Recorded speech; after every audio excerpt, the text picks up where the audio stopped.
So this is exciting for me, mainly because we were supposed to have this last week, and now I'm like excited that we didn't because so much has happened in like the last 72 hours that it's like this makes this interview so much more juicy, and we get to talk about so many more things. So I'm gonna do a brief intro for you for everyone who's watching, but I know you're a freelance journalist, you're an ethnic studies student, you're in Chicago right now. I've been reading your work on critical spontaneity and intrigued by your conversations on Afro-Asian coalition building. Um, I actually was introduced to you on Twitter with your Not Your Asian Sidekick hashtag. So that was the first time I was actually seeing. I'm like, what is this all about? So that was my first introduction to you and your work. But my question is, can you sum up? How would you sum up yourself for people who are watching? Maybe they've never heard of you before. They don't know what this conversation's about. Just give me a quick, couple sentences on who Suey Park is. Well, first and foremost, I'm a creative writer. I think a lot of people think I'm a journalist, and I think that's where a lot of the confusion lies, but I'm actually not a journalist. I wouldn't claim objectivity. I don't claim literality. It's not my thing. And I'm also an activist, and believe it or not, you can be an activist and be a writer at the same time, which most people don't seem to understand. Right. So yeah, and I guess who I am is always shifting depending on how I'm feeling. So I mean, today I've been a dude bro feminist on Twitter. Right. Sometimes I perform crazy, but yeah, I'm really just a writer. So I'm introverted and I'm quiet and I'm shy and I rarely do things. Oh my gosh, I'm not buying that. I really am though. I like keep taking down all of these like media requests in like written format on phone. I don't want people to find out how normal I am and then be bored with it. I'm like, really, I'm more interesting on paper. Well, I can totally understand that. I feel the same way about myself. But the reason why I originally wanted to interview was I have this series on my blog on water flow combos called Preaching to the Choir. It's basically my critique about this isolationist perspective of activism. This whole if it doesn't impact me, then I'm not going to fight for it, or the kind of antithesis to injustice anywhere is a threat to justice everywhere. And I know that you are not about that. So you're not the self-centric activist. And we saw that just recently with the I Support Shanisha. You said, okay, let's shift away from CancelColbert. We're going to move to I Support Shanisha. So my question to you is, do you think that social change can even really happen if we're all self-centric, if we're only one-dimensional? Or I'm a black woman, so I fight for black women. I'm an Asian woman, so I only fight for Asian women. Do you believe that that's actually something that can produce change? Or is it just kind of flat?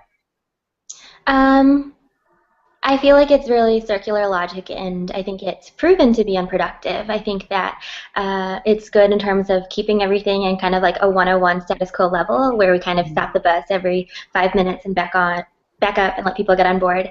But ultimately, I don't think it's a really good way to understand structural oppression, to understand the history of racism in this country.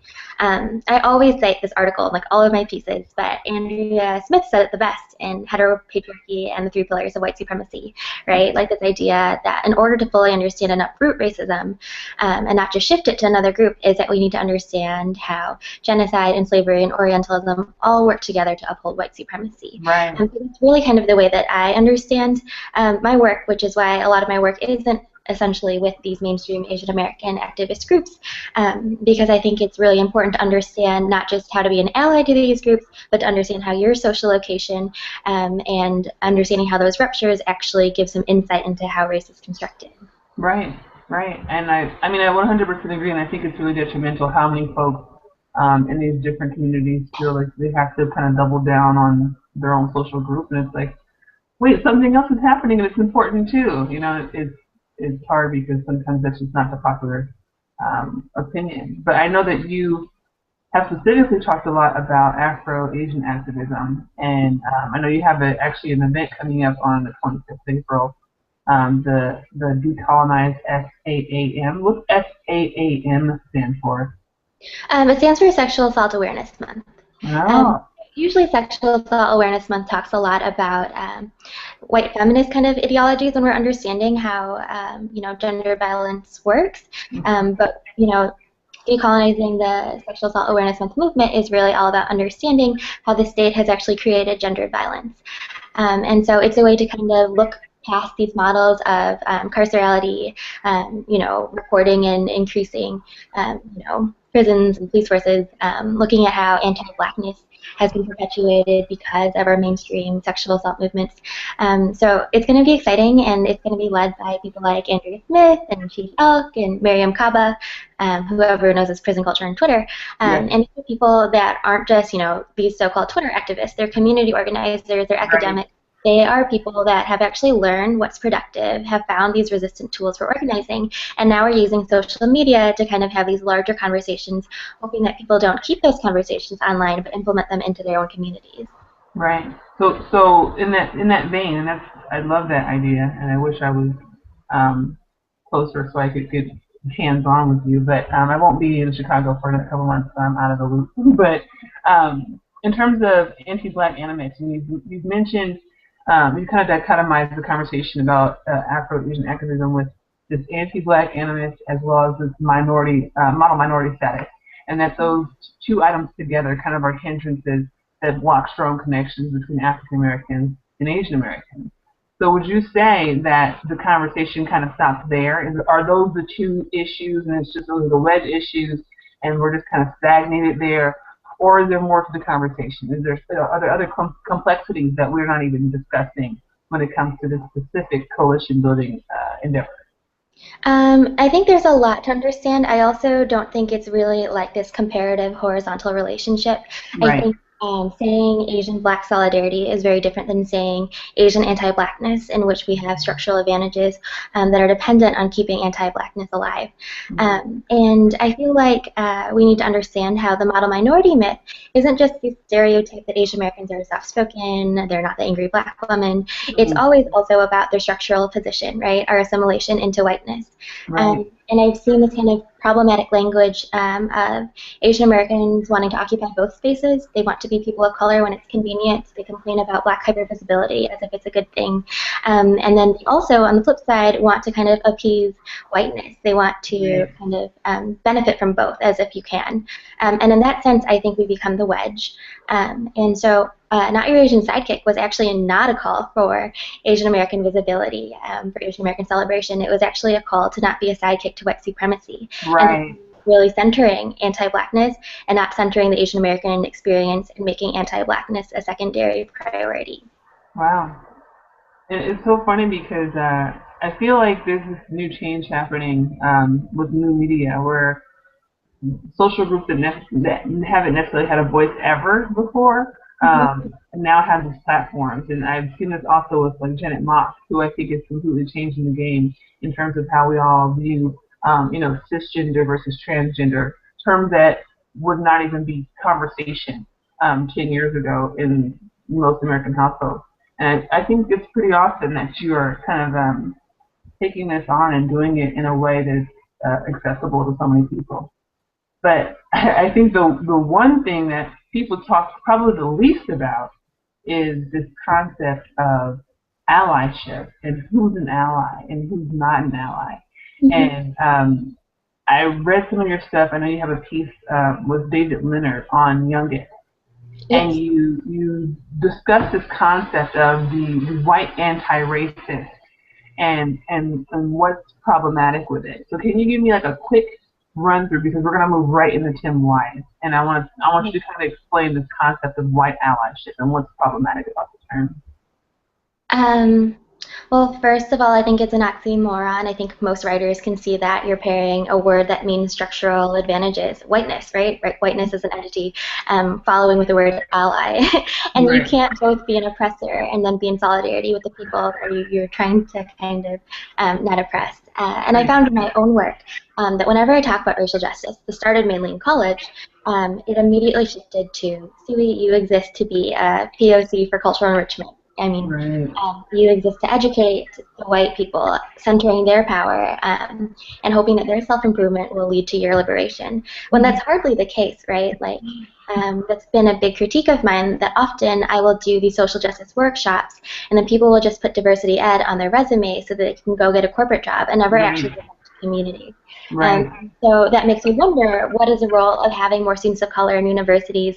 Do we exist so that we can endure endless microaggressions, be subject to all sorts of racialized violence, and then at the end of the day have to do the additional labor of kind of contributing to the benefit and the self-growth Right. of our oppressors? No, it's not the role that I want to have. And so I think I definitely saw other kind of student activists feeling that way, and that's kind of when I kind of wanted to make a larger conversation happen about, we can reject this role of being like a good student of color, and we can really take up arms, and we can Right. stand the margins rather than centering power and doing what's acceptable. Well, that's really interesting you just said that, because I feel like I just took my own existence and analyzed it, and you're saying that, I'm like, oh my gosh, I feel like crap now. Because I mean, in a way, that's kind of what I do, because I teach Black politics and I live in Orange One County. second, my mom just came home. Mother, Okay. I'm on like a live Google Hangout with my friend right now, FYI. So if I'm not Hi. ignoring you. It's my friend Jenn. I'm sorry. I didn't mean to do it. I just found an hour. She said she's used to it. Anyway, so that was the garage opening, and this came up, and now I'm distracted because she's like, look, watching me. It's okay. You want me to start back up? Or are you ready? Oh yeah, I'm ready. Okay. Just So wanted to here's, let you know so my mom here's was. my thing. I live in Orange County. Do you know about Orange County, California? Not really. Oh, well, it's like the most Republican county, I think, in America or something. And it's Yeah, I'm gonna move so I don't bother my mom. I don't want okay. to Go be too ahead. Go ahead. here. Don't mind me. Oh, I don't want to give you. I don't want to give you like a tour of my house, I'm giving a though. view. Yeah, it's nice. It's very clean. I just can't concentrate anymore. See, I told you I'm really shy. She said she's gonna go.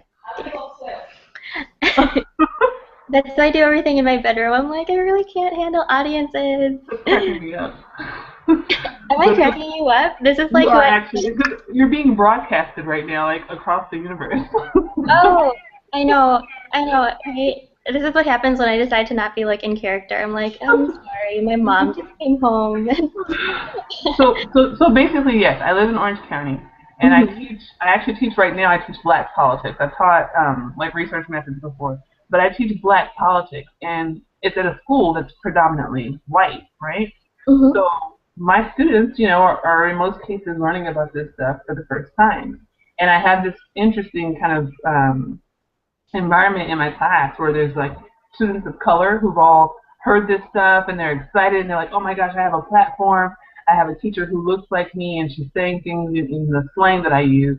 And then I have, my white students who it's like, oh my gosh, what's happening here? Every day is like National Geographic, right? And I've kind of prided myself on, educating people, who've never heard of this stuff before, they don't know who Frederick Douglass is, they don't know who W.E. Du Bois is. And in a lot of respects, I pride myself on being able to kind of not so much change minds, but kind of seed, actual intelligence, and when it comes to the issues facing, specifically people in the Black community.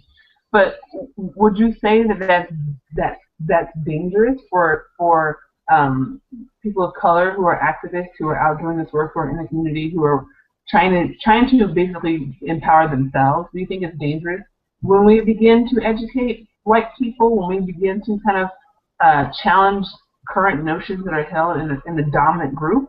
Or do you think it's just kind of a byproduct of what we do? Do we have to do it, or can we abstain? Well, the thing is, we're not a monolith. We're not a singular group. I am not a Right. spokesperson for Asian Americans. You are not a spokesperson for Black women. I think Right. there is possibility to have different roles and to have different strengths that we use to our advantage. And I've never claimed to be like an educator. I'm an activist, and I think for me, it's more about just doing the work. But I know a lot of people do hold positions in which they really value having cross-cultural dialogue, Right. really benefit from teaching students and feeling like they are a good like entry place into learning about a lot of these issues, and that's important too. I mean, Right. I wouldn't be where I am if I didn't have mentors, if I didn't have teachers, if I didn't have an opportunity to learn about Asian American identity. Right. So I think it's important to realize the multiplicity of things, that we need to be able to hold more than one thing at once. And I think for me, I really kind of see it like the other way around. I think white people are welcome to kind of do the work, to ask what they can do to contribute. But if it gets to a point where they really just want to be around me so that they can enrich their experiences, Right. including it's racist because they have a little Asian sidekick, and it gets to be a Right. problem. I agree. I agree with that. Mhm. So I've read all your stuff on Tim White. Um, Tim Wise, informed by Tim Wise. That's one of my more funny pieces, but apparently I'm not very. yeah, that one I actually really enjoyed. And this is the perfect segue for that. So when I first, I'm an engineer by trade. My background is very mathematical, and I was planning on being an engineer for the rest of my life. And I kind of got faced head on with my race when I got older, and I got to Orange County, and I started feeling some things that I had never experienced before. It kind of awakened something in me, and now I'm moving toward political science. I'm moving toward race politics, and that's what I do now. And when I first was introduced to this conversation, everyone said, "Oh my gosh, you have to go read these books by Tim White." Like, oh my goodness, he's Because just everything really, he's saying has never been said before. I know, right? Like he was this brand new, That's like, yeah, oh my Kevin's goodness, say the like, same yeah. thing. And it was so funny because so I luckily I had enough people around me who kind of already knew what they were talking about. But I have personally interacted with Tim White, and I kind of thought he was an okay guy until I had this personal interaction, which is I interviewed him for the same series I'm interviewing you for. And it's really funny because after the interview, he just kind of disappeared. I mean, I like messaged, email, text, tweet, whatever, and everything's gone. And I was wondering, why would that be? And I kind of read up some of your stuff and a couple other critiques about him, and about kind of what he's doing the work for. And I was discouraged because I'm thinking, okay, well, Tim Wise is pretty prominent, right? He has a pretty good following. And would you say that this is the quandary of the white anti-racists? Are they doing it to further themselves? Are they doing the work to further the social group that they say they're doing it for? And how? I mean, is that the quandary? Is the quandary how do we discern? How can we tell the difference? Or is it really just dangerous at all for white males in particular to kind of carry this torch? And how do we unpack that conversation? I think it's telling that a lot of my fellow activist tweeters have changed their avatars to white men. Right. Definitely a sense of like credibility. For Tim Wise, when he has a bachelor's degree, not that it's something to be shameful about, but Right. I know women of color that have PhDs and law degrees that don't get half the airtime that he does, or Right. half of Right. the speaking gigs or book deals. So what I think Tim Wise has created is something that Andrea Smith again calls the ally industrial complex. It's literally an industry committed to talking about racism and not actually fighting racism. So it's Right. not in real time. It's almost like a hobby for white people. Like I imagine that they meet up for brunch on Sundays and they have these long discussions about people of color experiences and what Asian American identity development must be like, and Right. they have these really like great debates, like kind of like the kind of conversations I have about satire with my friends. Right. And it's like you're just making us an object, you're making us your subject. And a lot of my work is about kind of loosening our subject position and location to whiteness. Right. And so I think it's really unhealthy when people of color don't even have white people around, and we see how whiteness operates and makes its way into every single conversation. It's Right. very pervasive. It's all around us, and we've been socialized to always center whiteness. And so I think that the kind of trap of the ally is that they can't decenter their own whiteness. And when they do that, they become condescending, patronizing. They tone police, they mansplain, white-explain, etc. Right. Right. Right. So then it was kind of funny because so you like I said you did the piece with Professor Leonard, Mhm. And my question to you is, for people of color, who are navigating this field, how do we know a Leonard from a Wise? Like how do we tell the difference? Well, Leonard is really great. I mean, I don't think someone like Tim Wise, when I was an absolute nobody, would have paid any attention to me or seen me as someone that he could work with in solidarity or teach or organize with. In fact, when I did reach out to Tim Wise, as we see in my blog post, Tim Wise Informed by Tim Wise, he was Right, very rude. He said, "You're not as radical as me. Have you worked with Angela Davis? I've worked with Angela Davis." right, yeah, It's like, let me talk down to this 21-year-old. Like, she right, is nothing. Let me remind her that she is perpetually the other, that she has right. nothing. Let me name my one black friend in order to look legitimate. Oh yeah, I saw that. That was bad. Yes, I actually met David because he shared my piece, Tim Wise Informed by Tim Wise, and Yeah, he actually offered me his platform in order to write a piece talking about NSA being connected to Chelsea Manning and talking about surveillance of the state and surveillance of the body. He said it was a great idea. He said, "Hey, I have a lot of these like outlets where we can write on, so why don't we right, co-author your piece?" I right, think that's more like what solidarity looks like. He was willing to give up some of his platform for me at a time when nobody wanted my writing, before I was trendy, before I had all these like writing opportunities. right, And I think that's a more kind of dangerous thing to do, right? Giving a nobody a chance, giving someone without right, power some access to power. Um, and and so I think that's what the difference is, or else I wouldn't continue working with someone like David Leonard. And so I thought, a couple months ago that it'd be good to kind of do an interview and to yeah, kind of take the shift off of Tim Wise as an individualized leader of white allyship and shift it to right. people that are actually doing the work. And as Tim Wise says, sometimes people have to hear it from white people. So I found a white person who was willing to say all those unpopular things. Right. And I 100% agree. I'm actually really disappointed because sometimes I think it's a little problematic in terms of the work that is actually being done. It kind of conflates. So that's a little disappointing. But I want to move to what I'm sure everyone expects us to talk about. But I didn't want to have an entire interview about it because, I mean, I read every piece last week. I watched the interview. It was a lot. So you started this little tiny hashtag called CancelColbert last week. So And threatening, isn't it? It's so threatening. I know it's Did scary. you know that a 23-year-old can call up an entire show by using a hashtag? And what's funny is, I mean, Twitter mobilized, and it was like insane. It's been on the New Yorker, Medium, Salon, Slate, Times, and I watched the interview on Huffington Post Live with Josh Zepps, which I was horrified watching that. I was angry. I'm like, oh my gosh, like I was like punch him in the face. I'm like, this is crazy. You don't Cancel talk to people. Colbert. You don't talk to people like that. It was just so disrespectful. So here's my question for you. I'm not gonna beat a dead horse. I will put links to all the pieces and everything so people can check them out. But after that kind of whirlwind, would you hmm say that Cancel Colbert landed where you wanted it to? Did it hit the notes you wanted to? Do you think the message that you wanted to get out there got out there? I mean, how do you feel about the end result? Uh, I mean, I like it. I find it amusing. I find it highly amusing, and I think it's going to be a debate now about how to actually be funny.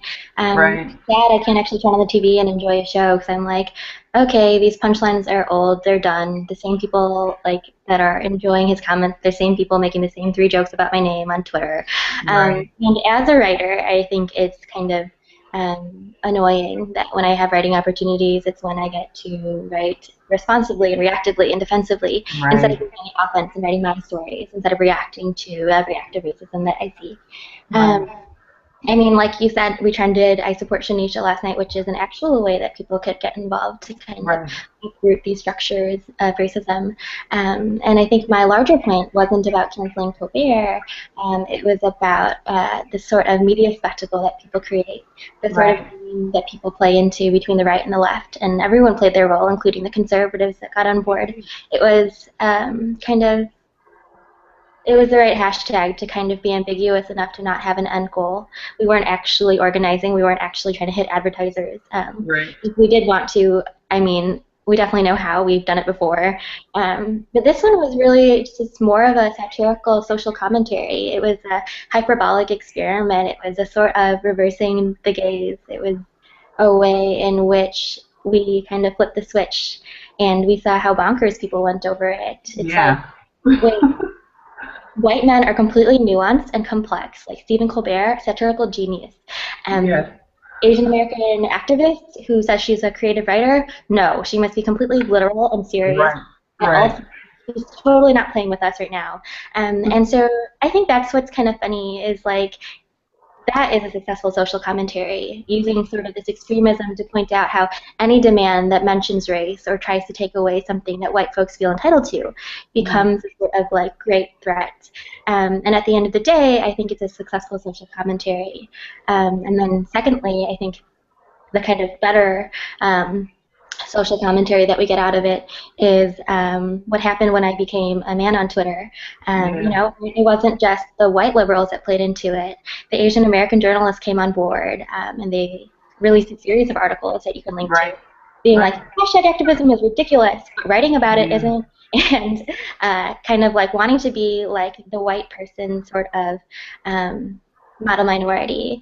And so I think that's another great critique of how sometimes people that even look like us will be kind of not on the same side of an issue.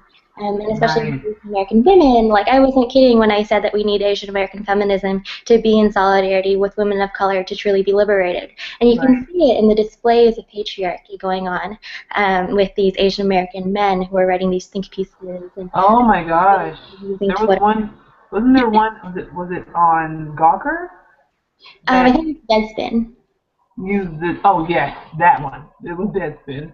That was absolutely horrible. I was mortified that that's the low place that we've gotten to in terms of dealing with race conversation. That we have to hurl epithets at each other, even when analyzing the conversation about epithets being thrown at people. It was just, I don't know.